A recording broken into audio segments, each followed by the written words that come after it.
Marcus Johnson wiped the sweat from his forehead as he finished loading the last delivery truck at the warehouse. At 34, he had been working double shifts for 3 years straight, ever since his wife Sarah passed away from cancer. Extra hours meant more money for his 8-year-old daughter Emma, but it also meant seeing her less. Every morning he would kiss her goodbye while she was still sleepy, and most evenings he would return home to find her already asleep, homework completed with the help of Mrs. Rodriguez, their elderly neighbor who watched Emma after school. The warehouse job at Morrison Logistics wasn't glamorous, but it paid decent wages and offered health insurance that covered Emma's asthma medication. Marcus had dreams once.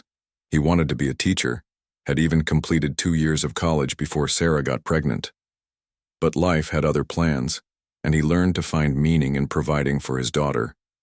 His co-workers respected him for his reliability and positive attitude, even during the toughest days. That Tuesday evening started like any other. Marcus clocked out at 9:30 p.m. and walked through the dimly lit parking lot toward his 10-year-old Honda Civic. The car had seen better days, but it ran well enough to get him home to Emma. As he fumbled for his keys, he heard something that made him freeze. A woman's voice, scared and desperate, coming from behind a row of parked trucks. "Please, just leave me alone," the voice pleaded. "I don't want any trouble." Marcus's heart began racing. His first instinct was to mind his own business and get home safely. Emma needed him, and getting involved in someone else's problems could mean danger. But as he heard the woman's voice again, this time more frightened, he thought about what he would want someone to do if Emma was ever in trouble. He quietly moved closer to the sound, staying in the shadows. What he saw made his blood run cold. A young woman, probably in her early 20s, was backed against a delivery truck by 2 men. One was holding her purse while the other blocked her path. She was shaking, tears streaming down her face. "Come on, pretty lady," one of the men said, with a cruel laugh.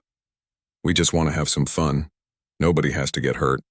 The woman tried to run, but the second man grabbed her arm roughly. That's when Marcus knew he had to act. He thought of Emma, of Sarah, of every woman who deserved to feel safe.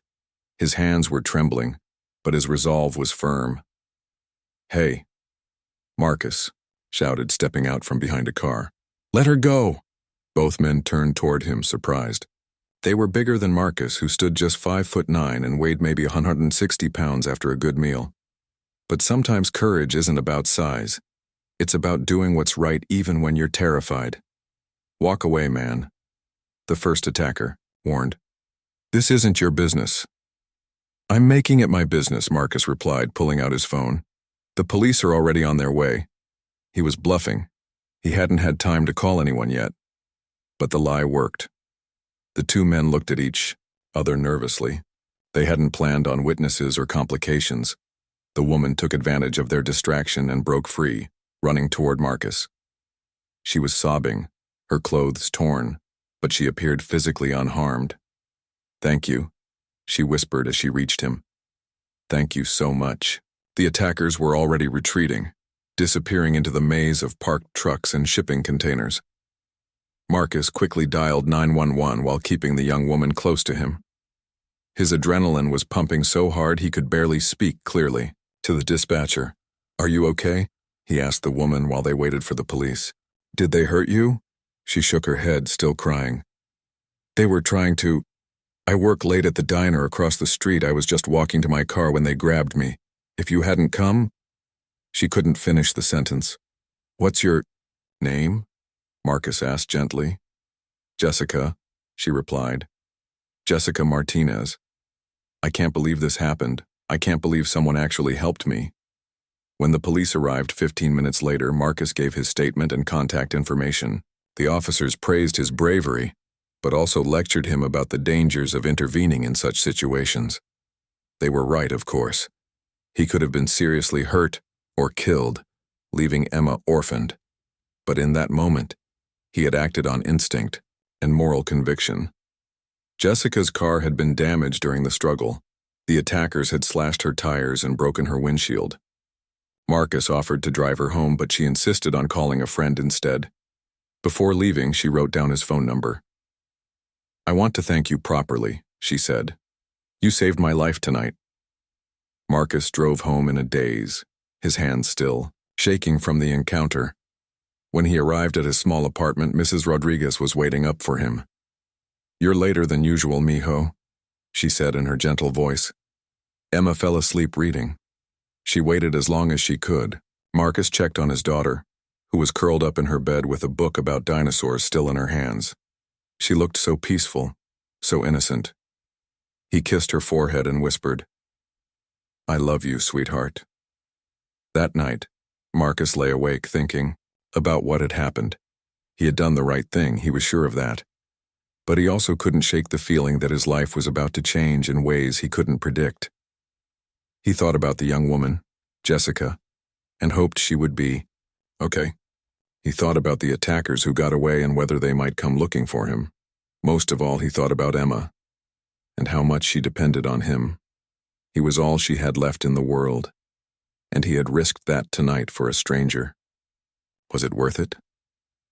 His heart said yes, but his practical mind worried about the consequences.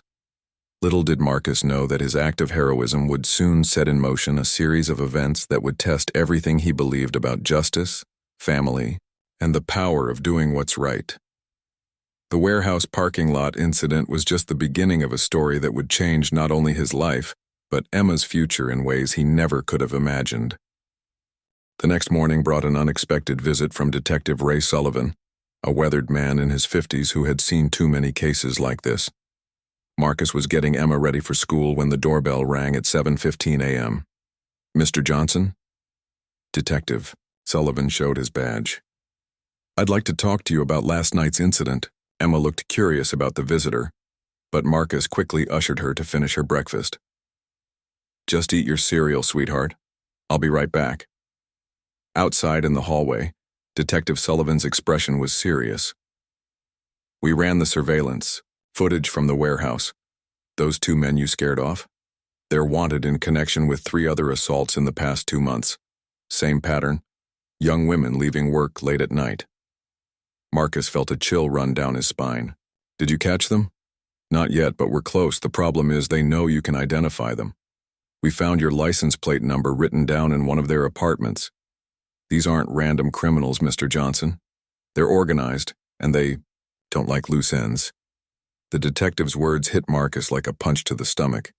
He had acted to protect Jessica, but now he might have put Emma in danger. "What are you saying?"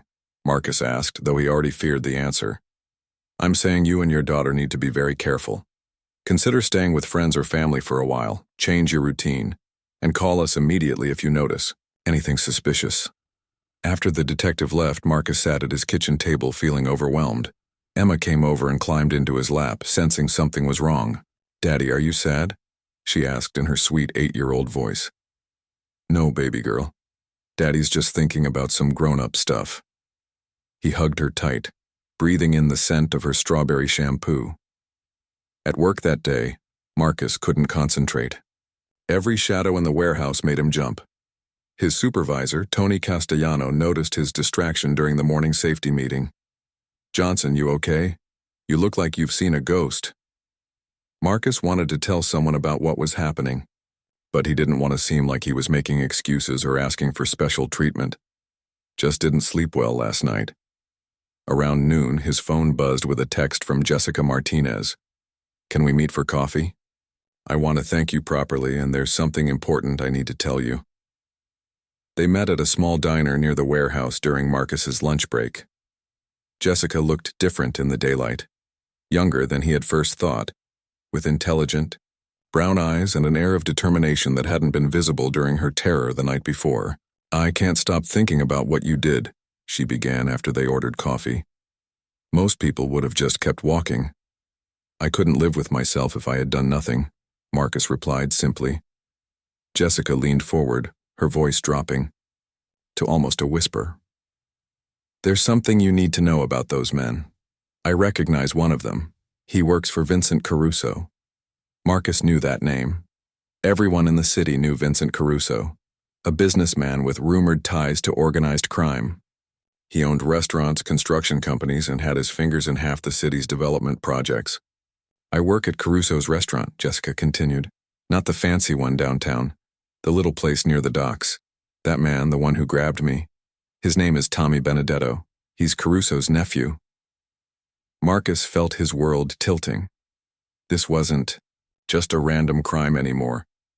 This was connected to people with real power, real resources. Why are you telling me this? He asked. Because you deserve to know what you're up against. And because... Jessica hesitated, then pulled out a small recording device. I've been gathering evidence against Caruso for months. The FBI approached me 6 months ago. They know about the money laundering through the restaurant, the intimidation tactics, everything. But they needed someone on the inside. Marcus stared at her in disbelief. You're working with the FBI? My real name is Jessica Martinez, but I'm actually Agent Jennifer Valdez. Last night wasn't random. Tommy and his friend were trying to scare me because they suspected I was asking too many questions at work. When you stepped in, you probably saved my life and protected a federal investigation that's taken 2 years to build. The coffee cup trembled in Marcus's hands. This is insane. I'm just a warehouse worker. I have a daughter to think about. I know, and I'm sorry you got pulled into this. But there's more. After last night, my cover might be blown. The Bureau wants to move fast. Arrest everyone before they can destroy evidence or disappear. But we need your testimony about what you witnessed. Marcus ran his hands through his hair, feeling trapped. What happens to Emma if I testify? These people you're talking about, they don't exactly forgive and forget. The FBI can protect you and your daughter. New identities, relocation, the whole program. But I won't lie to you. It would mean starting over completely. The rest of Marcus's lunch break passed in a blur. Agent Valdez explained more details about the investigation, about how Caruso's organization worked, about the danger they were all in now. By the time Marcus returned to work, his head was spinning with information he wished he didn't have. That afternoon at the warehouse, Marcus tried to focus on his job, but everything felt different now. When Tony Castellano called him into the office at 3 p.m., Marcus assumed it was about his distracted performance. Instead, Tony closed the door and sat behind his desk with a grim expression. Marcus, I've got some bad news. Corporate is making cutbacks. I have to let 3 people go, and unfortunately, you're one of them. Marcus felt like the world was crashing down around him. But my performance reviews have all been excellent. I've never missed a day in 3 years. I know, and this kills me. You're one of my best workers. But the decision came from way up the chain. Something about restructuring and efficiency. I'm really sorry, man. Tony handed him an envelope with his final paycheck and severance information. You've got 2 weeks of pay here, and you can file for unemployment. I'll give you the best reference letter you've ever seen. Walking to his car that evening, Marcus felt numb.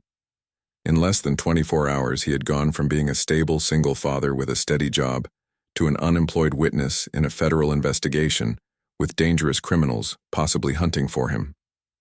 His phone rang as he sat in his car, in the parking lot. It was Agent Valdez. Marcus, we need to talk. Something's happened. Can you meet me at the same diner in an hour? I just lost my job, Marcus said flatly. There was silence on the other end of the line. Then, that's what I was calling about. We think Caruso's people got to your employer. This is moving faster than we anticipated. You and Emma are in real danger now. As Marcus drove home to his daughter, he realized that his simple act of heroism had set in motion forces beyond his control. The question now wasn't just about doing the right thing anymore. It was about survival. And somewhere in the back of his mind, a terrible thought was forming. What if helping Jessica had been the biggest mistake of his life?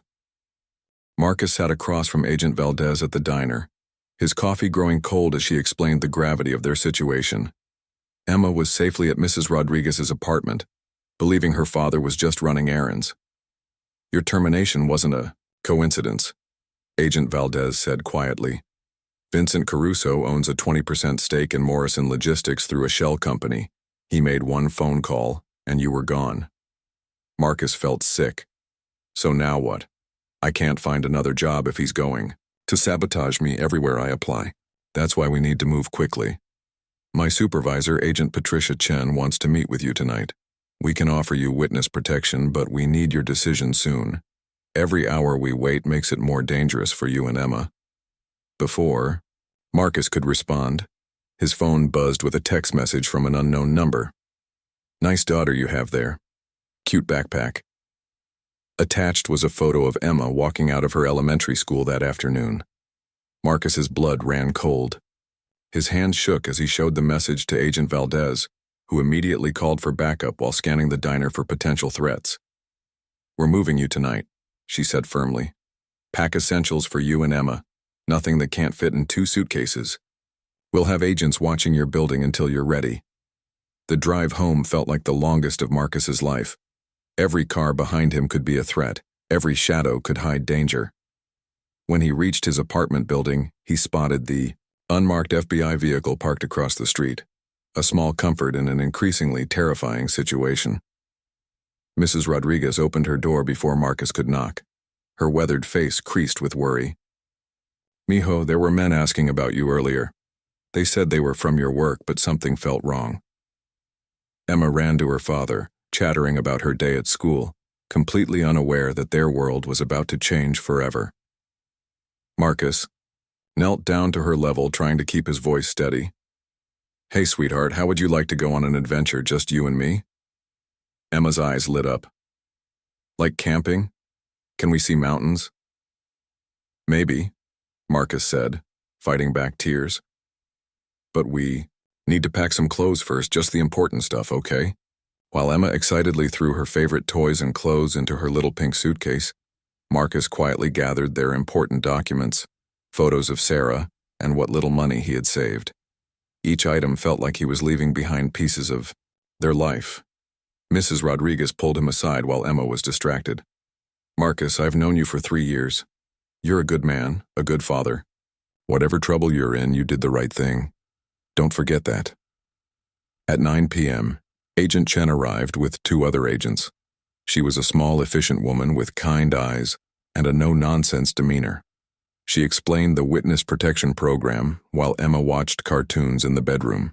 New identities, relocation to a safe city, financial support while you find new employment, Agent Chen outlined. It's not an easy life, but it's a safe one. The alternative is living in constant fear until we can put Caruso and his organization away permanently. Marcus looked at the closed bedroom door where his daughter was playing, innocent and trusting. How long before the trial? Could be 6 months, could be 2 years. These cases are complex, and Caruso has excellent lawyers, but we have solid evidence, especially with Agent Valdez's testimony and what you witnessed. The decision felt impossible. Stay and risk Emma's safety, or disappear into witness protection and rob her of everything familiar. Her school, her friends, the only home she remembered. Agent Valdez spoke up. Marcus, there's something else you should know. We traced the shell company that owns part of Morrison Logistics. Caruso has business interests in over 24 companies across 3 states. If you stay, he can make sure you never work again anywhere. And that's if you're lucky. At 10 p.m., they made the move. Emma fell asleep in the back of the FBI vehicle as they drove through the night toward a safe house 2 hours away. Marcus watched his city disappear in the rearview mirror, wondering if they would ever come home. The safe house was a modest ranch home in a suburb that could have been anywhere in America. Emma woke up confused but excited about their adventure. Agent Chen had thought ahead. The house was stocked with child-friendly food, toys, and books. Daddy? Is this our new house? Emma asked as she explored the living room. Just for a little. Well, sweetheart, until we figure out where we want to live next. Over the next 3 days, Marcus learned to live in a strange kind of limbo. FBI agents rotated shifts watching the house. Emma adapted with the resilience of childhood, turning the situation into an extended game. But Marcus felt like he was drowning in uncertainty. On Thursday morning, Agent Chen brought news that changed everything. We raided Caruso's restaurant and 3 of his business offices last night, she announced. We arrested 15 people, including Tommy Benedetto and his partner. But Vincent Caruso wasn't there. Marcus felt his heart sink. He got away? His lawyers claim he's out of the country on business. Could be true, could be that someone tipped him off. Either way, this complicates things.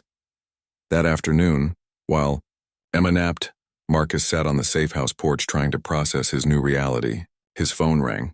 A call from his old supervisor, Tony Castellano. "Marcus, I don't know what kind of trouble you're mixed up in, but you need to know something. After you left, I got curious about your termination. I did some digging through corporate records."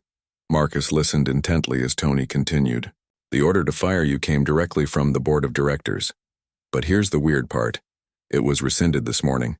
There's a note saying there was a misunderstanding, and you're supposed to report back to work Monday with a promotion and a raise." "That's impossible," Marcus said. "Gets weirder. I also got a call from someone claiming to be Vincent Caruso himself. He wanted to personally apologize for the mistake and invite you to dinner at his restaurant. Said he wanted to make things right." Marcus ended the call and immediately contacted Agent Chen. The offer was obviously a trap, but it also presented an unexpected opportunity. "He's trying to lure you back," Agent Chen confirmed. "But this could work in our favor.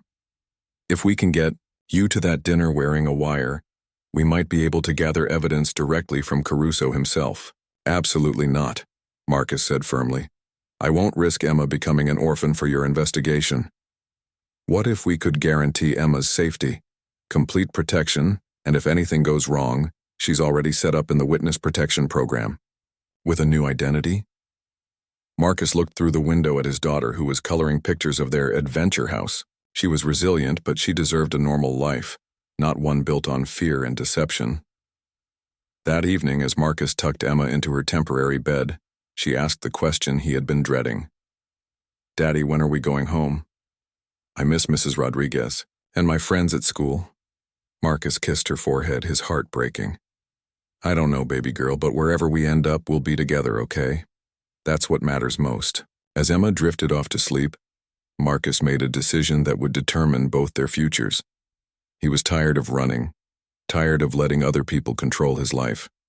If Vincent Caruso wanted to meet, maybe it was time to end this once and for all. But first, he needed to make sure Emma would be safe no matter what happened to him. Marcus spent Friday morning playing board games with Emma in the safe house, trying to maintain some normalcy, while FBI agents prepared for what could be the most dangerous night of his life. Agent Chen had reluctantly agreed to his plan to meet Caruso, but only with extensive backup and surveillance. "The wire is practically invisible," Agent Valdez explained as she helped Marcus prepare. "And we'll have teams positioned around the restaurant. But you need to understand, once you walk in there, you're on your own until we have enough evidence to move in." Marcus nodded, adjusting the tiny microphone hidden in his shirt button. His hands were steady now, his decision made. "What exactly do you need me to get him to say?" "Anything that connects him directly to the attacks, the intimidation, or ordering your termination. If he threatens you, even better." "But Marcus," Agent Chen's voice was serious, "if things go wrong, your only job is to stay alive long enough for us to reach you." Emma was staying with a female agent at a secondary safe house, believing her father was going to a boring grown-up meeting and would be back the next morning with ice cream. The lie tore at Marcus's heart, but it was better than the truth. 7 p.m., Marcus walked into Caruso's restaurant, an upscale Italian place overlooking the harbor. The maitre d' led him to a private dining room where Vincent Caruso was waiting alone. The man was smaller than Marcus had expected, impeccably dressed, with silver hair and intelligent eyes that missed nothing. "Mr. Johnson," Caruso stood and extended his hand. "Thank you for coming. Please sit." I took the liberty of ordering wine. The room was elegantly appointed with oil paintings and soft lighting. Anyone watching would see two men having a civilized dinner conversation. Marcus wondered how many other conversations had taken place in this room. "I understand there was a misunderstanding about your employment," Caruso began, cutting into his veal. "Sometimes my business associates are overzealous in their loyalty.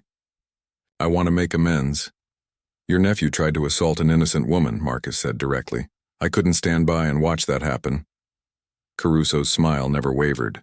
Tommy is young and sometimes makes poor choices. But you see, Mr. Johnson, that woman was not as innocent as she appeared. She was stealing from me, betraying my trust. Sometimes justice must be personal. Marcus felt the wire recording every word. So you ordered the attack? I ordered nothing, Caruso replied smoothly. But I also don't shed tears when thieves face consequences. The real question is what happens now. You've seen things, heard things. You could choose to remember them differently. Are you asking me to lie? Caruso sipped his wine thoughtfully. I'm asking you to consider your daughter's future. Emma, isn't it? 8 years old, goes to Madison Elementary. Beautiful child. Marcus's blood turned to ice, but he forced himself to remain calm. Is that a threat? It's a reality check.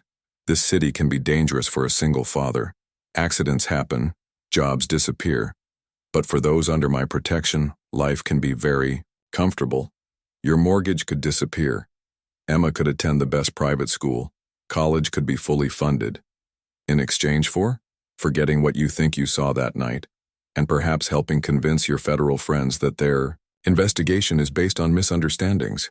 Marcus realized Caruso knew about the FBI. Of course he did. Men like him didn't survive without sources everywhere.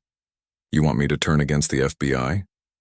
I want you to choose your family's future over the government's agenda. Those agents, where will they be when Emma graduates high school? When she gets married, but I remember loyalty, Mr. Johnson. I reward it generously. For a moment, Marcus was tempted. The life Caruso described would solve all his problems. Emma could have opportunities he could never provide on a warehouse worker's salary. But then he thought about the fear in Jessica's eyes that night.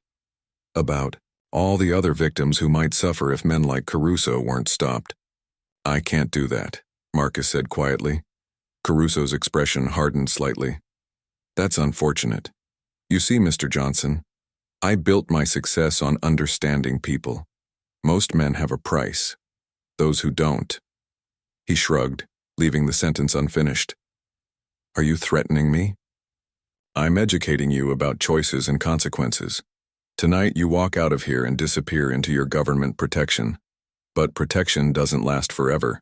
Witnesses change their minds. Trials get delayed. Memories fade. Caruso leaned forward, his voice dropping to almost a whisper. Here's what's going to happen. In 6 months, maybe a year, your FBI friends will decide the case is too expensive, too complicated. They'll relocate you to some small town with a new name and a job at a grocery store. Emma will grow up resenting you for taking her away from everything she knew. Marcus felt sweat on his forehead but kept his voice steady. And you'll be there, waiting? I'll be here running my businesses, taking care of my family and those loyal to me. The question is whether Emma grows up with a father who chose the right side or grows up visiting his grave. The threat was unmistakable now.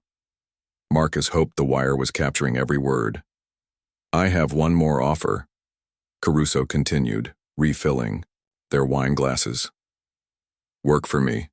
Not anything illegal. I have legitimate businesses that need good managers.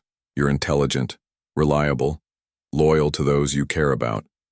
I could use someone like that. Managing what? Transportation, logistics, distribution. The same work you were doing at the warehouse, but with better pay and real security. Emma would be safe because she'd be family. Marcus realized this was his chance to gather more evidence. What kind of distribution? Caruso smiled. Import and export.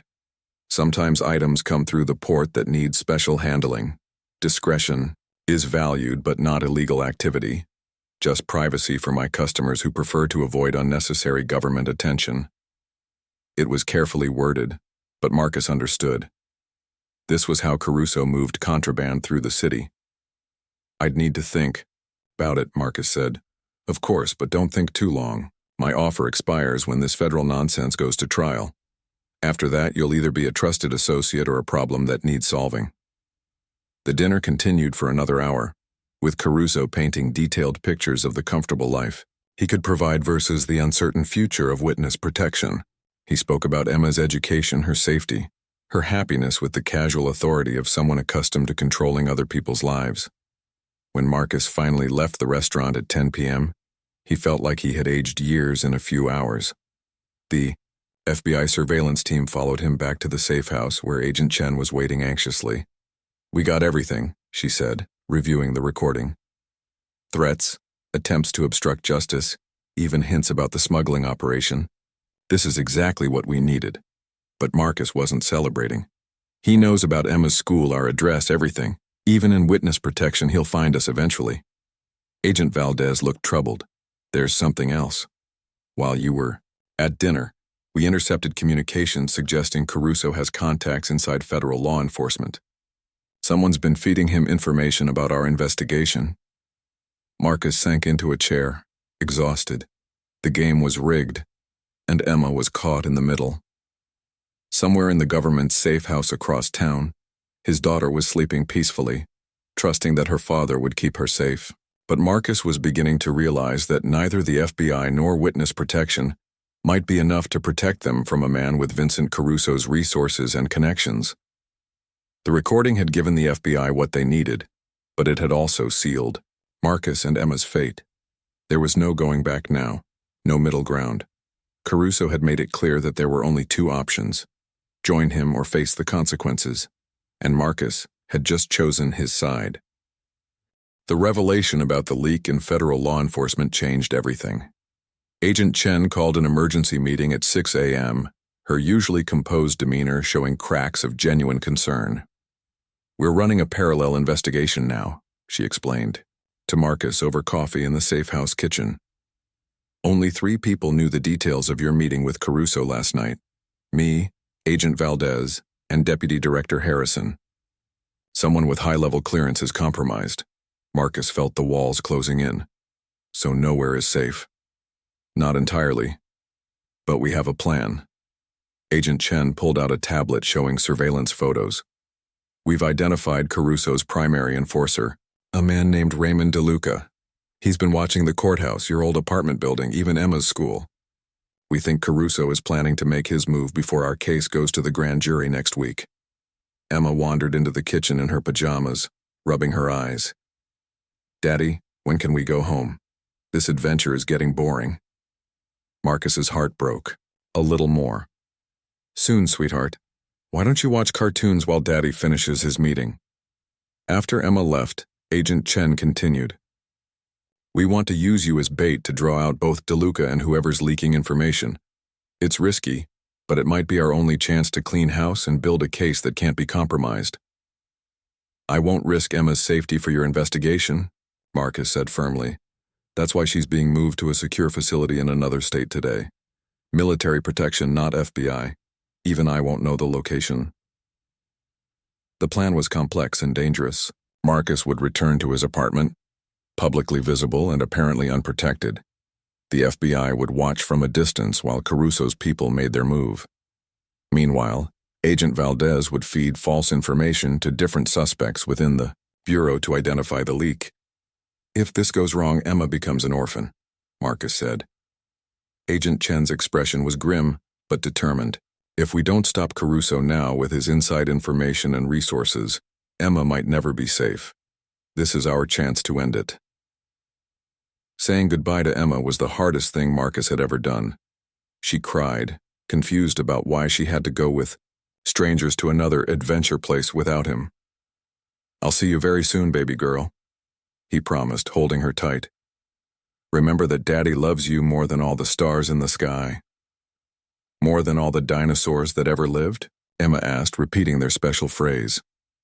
"More than all the dinosaurs that ever lived," Marcus confirmed, fighting back tears. That afternoon, Marcus returned to his old apartment for the first time in a week. Mrs. Rodriguez greeted him with relief and worry. "Mijo, there have been strange men watching the building, and Emma, where is she?" "She's safe," Marcus assured her. "But you should visit your sister in Phoenix for a few weeks. Just until things settle down." Mrs. Rodriguez studied his face with the wisdom of someone who had lived through many troubles. "You're in danger, aren't you?" "Real danger." Marcus nodded. "I tried to help someone and it got complicated. But I couldn't live with myself if I hadn't tried." That evening, Marcus sat in his apartment waiting. He could feel eyes watching from the shadows, could sense the tension building like electricity before a storm. Agent Chen had positioned surveillance teams in neighboring buildings, but they couldn't be too close without being detected. At 9 p.m., his doorbell rang. Marcus opened it to find a young woman he didn't recognize, holding a pizza box. "Pizza delivery. For Johnson," she said with a smile that didn't reach her eyes. Marcus hadn't ordered pizza. "I think there's been a mistake." "No mistake," the woman said, pushing past him into the apartment. Behind her, two men appeared in the hallway. One of them was Raymond DeLuca, whose photo Marcus recognized from the FBI briefing. "Mr. Johnson," DeLuca said politely, closing the door behind them. "Mr. Caruso would like to continue your conversation from last night, privately this time." Marcus's hand moved toward his phone, but the woman was faster, pulling a gun from beneath the pizza box. "Hands where we can see them, please." "This is kidnapping," Marcus said, trying to stay calm while hoping the FBI surveillance team could see what was happening. "This is a friendly invitation," DeLuca corrected. "Mr. Caruso has a final offer to make, one that expires tonight." They escorted Marcus down to a black SUV parked behind his building, away from street lights and most surveillance angles. The woman kept the gun hidden but pressed against his ribs while DeLuca made casual conversation about the weather, as if they were old friends heading out for drinks. The drive took 30 minutes through industrial areas Marcus didn't recognize. They ended up at a warehouse complex near the waterfront, far from the FBI's surveillance network. Inside, Vincent Caruso was waiting in what looked like a makeshift office, expensive furniture arranged in a concrete space that smelled of motor oil and salt water. "Marcus," Caruso greeted him warmly, as if the gun-wielding escort was perfectly normal. "I'm sorry about the dramatic invitation, but I wanted privacy for our final negotiation." "The FBI knows where I am," Marcus lied, hoping it was true. "Actually, they don't." Caruso gestured for Marcus to sit in a leather chair facing a desk. "You see, I received some interesting information this afternoon. Your federal friends are planning to use you as bait in some elaborate trap. Very dangerous for you, very inconvenient for me." Marcus felt his blood chill. Someone had definitely leaked the FBI's plan. "But here's what's really interesting," Caruso continued, pouring himself a glass of expensive whiskey. "They moved your daughter this morning to a military facility. Excellent security, completely off the books. Except my source knows exactly where she is." The threat hit Marcus like a physical blow. "Emma's protected by the military. You can't reach her." "Can't I?" Caruso showed Marcus a photograph on his phone. Emma playing in a courtyard with other children surrounded by armed guards. Beautiful facility, very secure, also very remote. If something were to happen there, it would take hours for help to arrive. Marcus realized this was checkmate. Caruso had inside information at the highest levels, resources that could reach anywhere, and now he held Emma's life as leverage. "What do you want?" Marcus asked quietly. "Simple. Call your FBI friends. Tell them you've had second thoughts about testifying. You want to make a deal with me instead of with them. In exchange, I guarantee Emma's safety and your family's prosperity." "And if I refuse?" Caruso's pleasant demeanor never wavered. "Then, neither of you leave here tonight. Emma becomes a tragic casualty of a terrorist attack on a military facility. Very sad, completely untraceable to me. And you simply disappear." For the first time since this nightmare began, Marcus felt completely hopeless. Every choice led to disaster. Cooperate with Caruso and become part of his criminal empire, or refuse and watch Emma die. "I need to think," Marcus said. "Of course, but not too long. I have other business tonight." Caruso left Marcus alone with DeLuca and the woman, whose name turned out to be Maria Santos. She was Caruso's accountant and apparently his insurance policy for situations like this. "He's not bluffing about your daughter," Maria said quietly, when DeLuca stepped outside to make a phone call. "I've seen the military facility records. One phone call and Emma's guard detail gets reassigned on a fake emergency. Another call and the facility gets compromised. Why are you telling me this? Marcus asked. Maria glanced toward the door. Because I have a daughter too, and because Vincent Caruso destroyed my family when I tried to leave his organization 2 years ago. My husband was killed in a car accident, and now I do whatever he says to keep my little girl safe. She leaned closer, her voice barely a whisper. But the FBI doesn't know about the leak at the highest level. They think it's someone in their field office, but it's actually Deputy Director Harrison. He's been feeding Caruso information for 3 years. Marcus stared at her in shock. Agent Chen had trusted Harrison completely. There's something else, Maria continued. Caruso isn't planning to let you live even if you cooperate. You know too much about his operation now. He's going to use you to identify the other federal agents, then eliminate everyone who's a threat. Then why are you helping me? Because maybe, just maybe, if you can get word to the right people, we can both get our daughters back. Before Marcus could respond, DeLuca returned with Caruso close behind. The crime boss looked at his watch with the casual air of someone checking the time for a dinner reservation. Decision time, Marcus. Do you call the FBI now, or do I make some calls of my own? Marcus looked at Maria, who gave the slightest nod. He thought of Emma, probably lying awake in a strange bed, wondering when her father would come back. He thought of Agent Chen and Agent Valdez, who had risked their careers to protect him, and were now walking into a trap. Most of all, he thought about that night in the warehouse parking lot when he had chosen to help a stranger in danger. Every consequence since then had flowed from that single moment of conscience. Now he faced another choice that would determine whether Emma grew up free or spent her life under Caruso's control. The stakes had never been higher, and time was running out. Marcus looked directly at Vincent Caruso and made his choice. I'll make the call. Caruso smiled with satisfaction while Maria Santos watched with carefully hidden concern. Marcus pulled out his phone and dialed Agent Chen's number, knowing that every word could mean the difference between life and death for Emma. Agent Chen, it's Marcus. I need to meet with you. I've changed my mind about testifying. Marcus, where are you? We lost contact hours ago. Agent Chen's voice was tense. I'm safe, but I've been thinking about Emma's future. Maybe Caruso's offer isn't so bad. Can we meet tonight to discuss new terms? There was silence on the other end. Marcus prayed that Agent Chen would read between the lines, that she would understand. He was in danger. Of course, Agent Chen said finally. Where do you want to meet? Marcus looked at Caruso, who whispered an address. The old Pier warehouse on Dock Street, 1 hour, come alone. After Marcus ended the call, Caruso nodded approvingly. Excellent. Now we wait. But Marcus wasn't done. While DeLuca was distracted, Marcus managed to send a quick text to a number Maria had quietly shown him, Agent Valdez's personal phone. Harrison is the leak.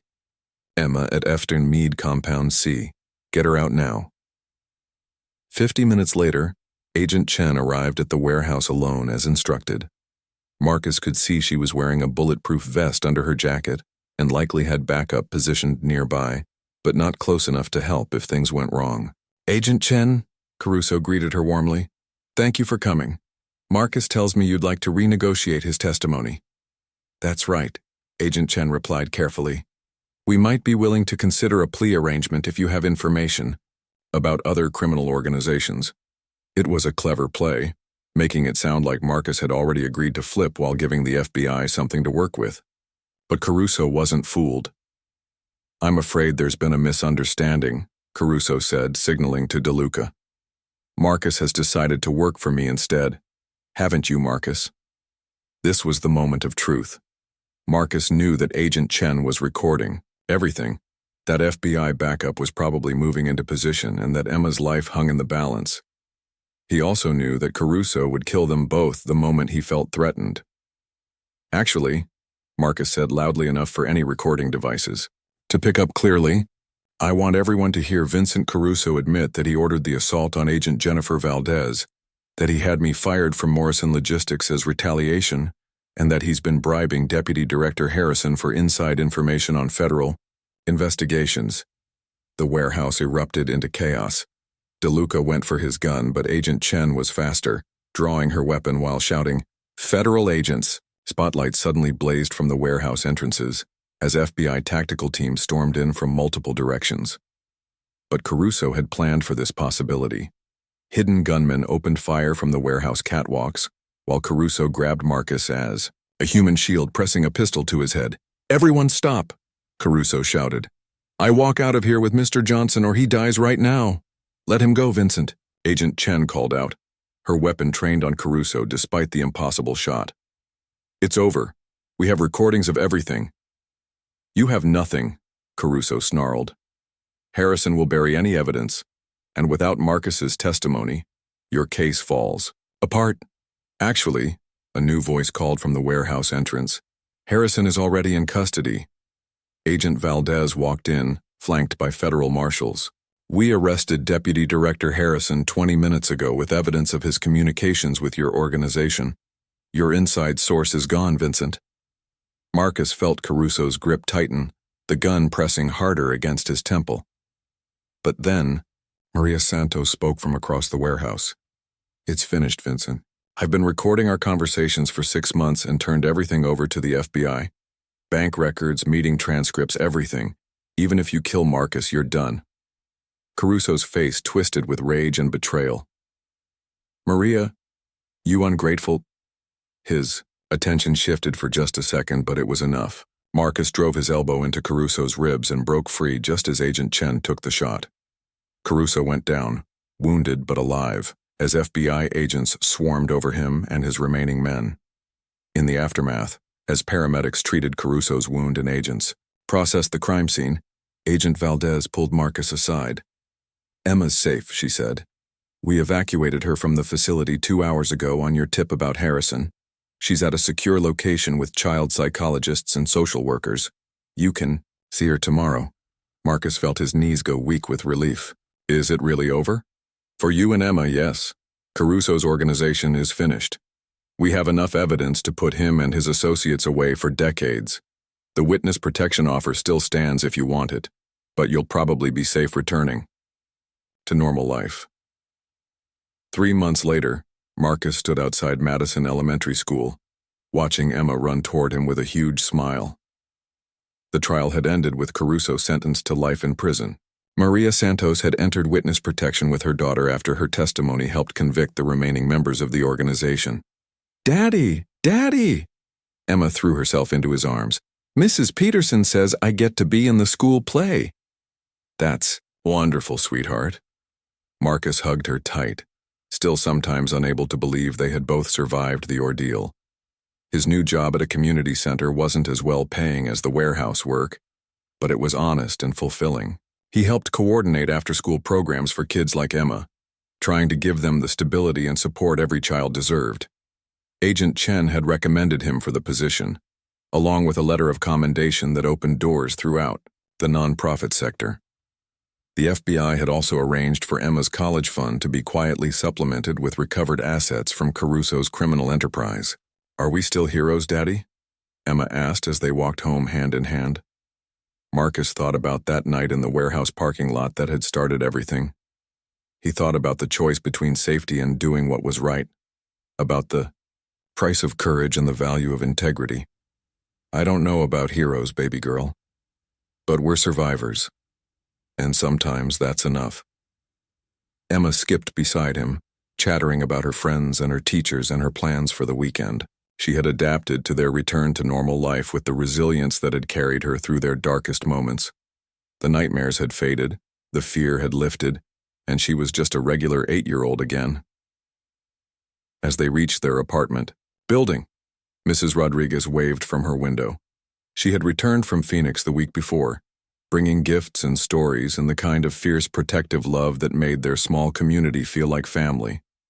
Marcus looked up at their apartment, windows glowing warm in the evening light. Tomorrow would bring new challenges, new choices between the easy path and the right path. But tonight, Emma was safe. They were home, and the shadows that had haunted them for months were finally gone. He had lost a job but gained something more valuable. The knowledge that when the moment came to choose between his own security and protecting an innocent person, he had made the right choice. The consequences had been more severe than he ever imagined, but he wouldn't change what he had done in that warehouse parking lot. Some prices were worth paying, some risks were worth taking, and some acts of courage, no matter how small they seemed at the time, could change everything. More than all the dinosaurs that ever lived? Emma asked, continuing their old game. More than all the dinosaurs that ever lived, Marcus confirmed, carrying her up the stairs toward home.